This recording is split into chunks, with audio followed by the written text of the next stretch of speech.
beste mensen.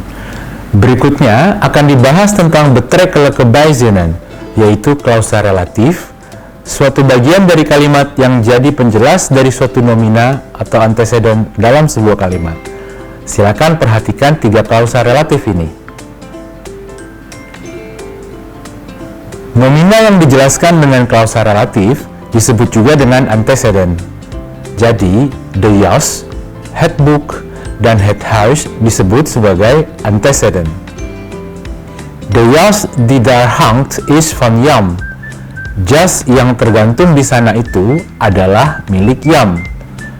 Pada kalimat itu terdapat klausa relatif, yaitu die daar hangt, yang tergantung di sana itu, merupakan anak kalimat atau klausa yang menerangkan tentang jas milik Jan. Demikian juga pada kalimat kedua, het boek dat daar ligt is van mij. Buku yang terletak di sana adalah milik saya. Klausa relatifnya adalah die daar ligt, yang menerangkan tentang buku. Pada contoh ketiga, het huis waar ik geboren ben ligt in een klein dorp. Rumah tempat saya dilahirkan itu terletak di desa yang kecil. Klausa relatifnya adalah waar ik geboren ben. Klausa ini menerangkan tentang rumah. Ciri-ciri klausa relatif. Yang pertama, klausa relatif terletak di belakang nomina atau anteseden yang diterangkan. Yang kedua, klausa relatif diawali dengan kata die atau dat atau waar. Yang ketiga, penggunaan kata-kata seperti die, dat, atau waar disesuaikan dengan kata sandang dari nomina yang diterangkan. Sebagai contoh, de jas memiliki kata sandang de, maka yang mengawali klausa relatif adalah kata die. Demikian halnya het boek yang memiliki kata sandang het, maka klausa relatif akan diawali dengan kata dat. Dipilihnya kata waar apabila nomina atau antesedennya lebih berfungsi menunjuk sebagai tempat dan bukan bendanya itu sendiri. Silakan mencoba menyelesaikan kalimat berikut ini dengan mengisi kata die, dat, atau waar. Ya, benar. Jawabannya adalah we kopen een boek dat interessant is. Yang kedua, hij stopt bij een dorp waarmee ik niet ken. Dan jawaban yang ketiga, ik zit in een trein die overal stopt. Selanjutnya akan dibahas klausa relatif yang berkaitan dengan adanya kata depan atau preposisi di dalam klausa tersebut, yaitu penggunaan konstruksi waar dan kata depan atau konstruksi preposisi dan wie.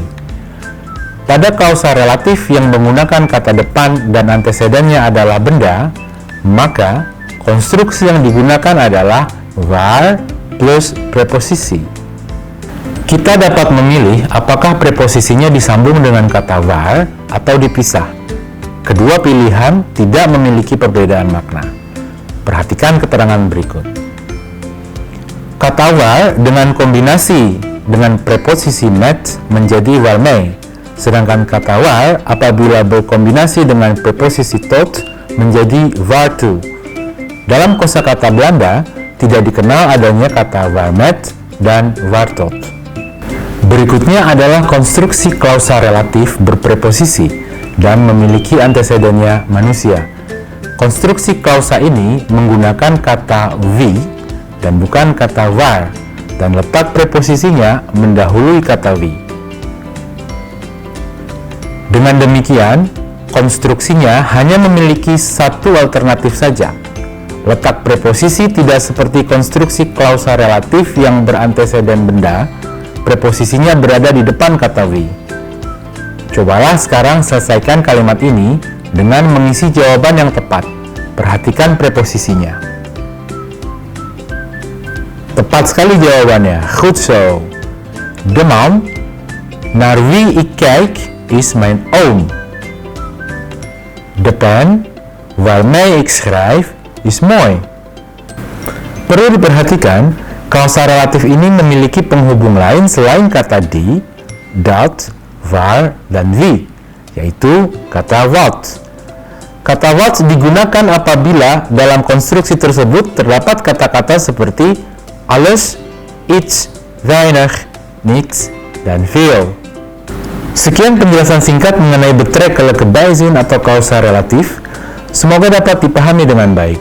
Selamat berlatih dan sampai jumpa kembali. Tot ziens!